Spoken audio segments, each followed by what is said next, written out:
Kemiskinan bandar merupakan satu set kesusahan dari aspek ekonomi dan sosial yang dihadapi oleh individu yang tinggal di kawasan industri dan bandar yang membangun. Pembangunan bandar membawa kepada kemasukan migrasi beramai-ramai ke kawasan bandar. Golongan miskin bandar adalah mereka yang mempunyai pendapatan kurang daripada RM2,000 sebulan dan mempunyai 4 orang tanggungan. William Julius Wilson merupakan salah seorang tokoh terkenal yang mengkaji mengenai isu berkaitan kemiskinan dan kemiskinan bandar. William Julius Wilson ialah seorang ahli sosiologi. Beliau amat terkenal dengan penyelidikannya tentang bangsa dan kelas di Amerika Syarikat. Beliau telah dilahirkan di Derry, Pennsylvania pada tahun 1935. Beliau telah menerima ijazah sarjana muda dalam bidang sosiologi dari Universiti Wilberforce pada tahun 1958. Di Wilberforce, Wilson telah mula berminat dalam bidang sosiologi bandar dan hubungan kaum. Wilson telah menerima master pada tahun 1961 di Bowling State University dan PhD dari Washington State University dalam bidang sosiologi. Selepas menerima PhD dari Washington State University pada tahun 1966, Wilson mengajar bidang sosiologi di Universiti Massachusetts di Amherst sebelum menyertai Fakulti Universiti Chicago pada tahun 1972. Manakala pada tahun 1990, beliau telah dilantik sebagai Profesor Lucky Flower University dan pengarah Pusat Kajian Universiti Chicago berkenaan ketaksamaan bandar. Beliau juga menyertai fakulti di Harvard pada Julai 1996 dan kini Wilson merupakan seorang profesor Universiti Lewis P dan Linda L. Geisser di Universiti Harvard. Beliau telah menerbitkan beberapa buku dan artikel yang terkenal serta telah memperolehi pelbagai anugerah terbaik. Pertama, kuasa perkauman dan keistimewaan hubungan kaum dalam perspektif teori dan sosiologikal pada tahun 1973 dan 1976. Seterusnya, kemerosotan kepentingan perkauman pada tahun 1978, 1980 dan 2012 telah memenangi anugerah Persatuan Sosiologi Amerika Sydney Spivak. Selain itu, kekurangan yang sebenar pada tahun 1987, 2012 terpilih oleh editor The New York Times Book Review sebagai salah satu daripada 16 buah buku yang terbaik pada tahun 1987 dan menerima anugerah buku tahunan Bulan Washington, Persatuan untuk Kajian Masalah Sosial Charles Wright Mill dan anugerah sumbangan berkekalan Aaron Bidowski dari Persatuan Sains Politik Amerika. Selain itu, karya Apabila Kerja Hilang, Dunia Miskin Bandar 1996 dipilih sebagai salah satu buku yang terkenal pada tahun 1996 oleh editor The New York Times Book Review dan menerima anugerah Yayasan Sydney Hillman dan Persatuan Sains Politik Amerika. Seterusnya, menulis karya Jambatan Merentas Perpecahan Kaum, meningkatnya ketaksamaan dan politik gabungan pada tahun 1999. Baru-baru ini, beliau juga menjadi pengarang bersama melalui karya Cara Hidup Kejiranan, Ketegangan Kaum, Etnik dan Kelas di 4 Kejiranan Chicago dan kepentingannya untuk Amerika pada tahun 2006 serta karya Kanak-kanak Baik dalam Kejiranan yang Buruk, Perkembangan Berjaya dalam Konteks Sosial pada tahun 2006. Akhir sekali, penulis karya lebih daripada sekadar kaum menjadi hitam dan miskin di dalam bandar pada tahun 2009. Antara pencapaian yang telah diterima oleh William adalah seperti berikut. Pada tahun 1968, beliau telah dianugerahkan pingat kebangsaan sains. Antara buku-buku beliau adalah termasuk Power, Racism and Privilege pada tahun 1973, The Declining Significance of Race 1978, seterusnya The Truly Disadvantaged 1987, When Work Disappears 1996, The Bride Over the Racial Divide 1999, There Goes the Neighborhood 2006, pengarang bersama, Good Kids from Bad Neighborhood 2006, pengarang bersama, dan yang terbaru adalah buku More Than Just Race, iaitu Being Black and Poor in the Inner City pada tahun 2009. pada tahun 1960 bahawa Wilson ini telah memegang 3 konsep, iaitu konsep yang pertama adalah perubahan sosial, yang kedua ekonomi, dan yang ketiga kebajikan. Pertama adalah perubahan sosial.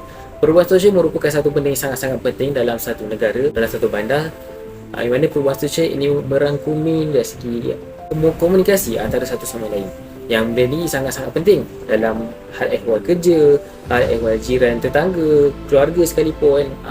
So, perubahan sosial ini mempunyai peranan sangat penting dalam satu bandar. Yang kedua, ekonomi. Bila perubahan sosial tidak dijaga, ekonomi juga akan terjejas. Yang mana ekonomi ini akan menyebabkan kemiskinan bandar itu akan terbina, terjadi. Bila perubahan sosial tidak dalam keadaan yang baik, so ekonomi juga akan terjejas. Apa kena-mengena kebajikan dengan dua perkara ini? Bila perubahan sosial tidak dijaga, akan berlakunya diskriminasi. Dalam diskriminasi akan terjadinya ada orang kulit hitam tak boleh kerja, orang kulit putih boleh kerja, macam tu pula. So yang kedua, ekonomi. Bila ekonomi dalam keadaan yang terjejas, berlakulah kebajikan yang dalam keadaan yang tak teratur. Setengah orang ni dapat kebajikan yang baik, setengah orang ni tidak dapat kebajikan. Bila jadi perkara itu akan terjadi, aku akan beri kesan pula terhadap keluarga. Dari situlah bila kebajikan tidak terjaga, akan terjadilah perbubaran keluarga atau perpecahan keluarga, perceraian dan sebagainya. Ini akan menyebabkan kemiskinan bandar itu bertambah dan meningkat. So dari sini kita dapat lihat bahawa 3 perkara ini, iaitu perubahan sosial, ekonomi dan kebajikan, perlulah disekalikan dan perlu dijaga dalam keadaan yang baik. Oleh hal demikian, daripada 3 perkara itu, inilah yang telah Wilson ceritakan, yang mana Wilson telah membuat kajian berdasarkan 3 perkara ini yang memberi impak yang sangat besar terhadap kemiskinan bandar. So, Wilson lebih mengambil berat tentang kebajikan, perubahan sosial dan ekonomi. Sebab 3 perkara ini yang memainkan peranan yang sangat penting dalam satu bandar. Terdapat beberapa teori yang diperkenalkan sendiri oleh William Julius Wilson berkaitan dengan kemiskinan atau kemiskinan bandar. Teori transformasi sosial bandar. Teori ini diperkenalkan pada tahun 1987. Teori ini mengandungi isu berkaitan kesan hidup di kawasan kemiskinan yang tertumpu. Berdasarkan hipotesis teori tersebut, individu yang tinggal di kawasan kemiskinan tegar berkemungkinan rendah untuk mendapat rangkaian maklumat berkaitan dengan pekerjaan berbanding mereka yang tinggal di kawasan kemiskinan kecil. Teori kedua, teori stratifikasi sosial. Teori ini cuba untuk menjelaskan tentang bagaimana masyarakat dan kepelbagaian sistemnya, iaitu ekonomi dan kerajaan, mendorong rakyat Amerika ke dalam kemiskinan. Teori ini cuba untuk berfokus kepada faktor peningkatan pengasingan kaum di kawasan kejiranan bandar yang menyumbang kepada laluan kemiskinan dalam kalangan masyarakat Afrika Amerika. Teori ketiga adalah teori ketidakpadanan ruang. Teori ini memberi tumpuan kepada pengasingan kaum dan pengurangan pekerjaan. Teori ini gagal mengkaji bagaimana pengurangan golongan miskin ke kawasan kejiranan bandar membawa kepada banyak kesan sosial, termasuklah peningkatan kadar jenayah, keganasan dan masalah sosial yang lain. Terdapat beberapa teori yang turut dikritik sendiri oleh Wilson berkaitan dengan kemiskinan atau kemiskinan bandar. Antaranya, teori yang diperkenalkan oleh Oscar Lewis, iaitu teori kebudayaan kemiskinan. Teori ini menghuraikan bagaimana penyelesaian dan tindak balas golongan miskin terhadap kedudukan terpinggir dalam masyarakat berstrata kelas, iaitu individu yang bersifat individualistik dan kapitalistik. Perubahan struktur asas dalam masyarakat boleh mengubah ciri budaya golongan miskin jika mereka terlibat dalam gerakan kesatuan sekerja. Teori ini dikritik kerana teori ini seolah-olah menyalahkan golongan miskin atau miskin bandar berada dalam kelompok tersebut. Dan teori ini seperti menyembunyikan punca sebenar punca sosial kemiskinan dan membawa kepada perubahan sikap dan tingkah laku daripada mentransformasikan masyarakat. Teori-teori yang telah diperkenalkan oleh Wilson berkaitan dengan kemiskinan atau kemiskinan bandar boleh diambil dan diaplikasikan dalam kehidupan seharian atau dalam konteks universal. Antara pengaplikasian teori tersebut untuk masa hadapan adalah menjalankan kajian untuk mengenal pasti punca kemiskinan bandar sejak daripada awal supaya dapat mengatasinya dan sekaligus dapat mengurangkan kadar kemiskinan bandar yang berlaku dalam Malaysia ataupun luar negara. Yang kedua, menyediakan inisiatif kepada golongan yang tergolong dalam miskin bandar supaya mereka dapat keluar daripada kelompok kemiskinan. Misalnya, menyediakan peluang pendidikan buat anak-anak yang tergolong dalam golongan miskin bandar supaya mereka lebih berpendidikan.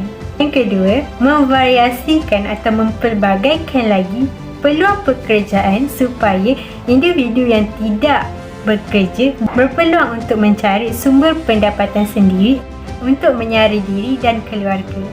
Yang ketiga, menyediakan kursus kemahiran kepada mereka yang ingin mengasah bakat ataupun kemahiran sedia ada supaya mereka dapat menggunakan kemahiran mereka untuk menjana pendapatan.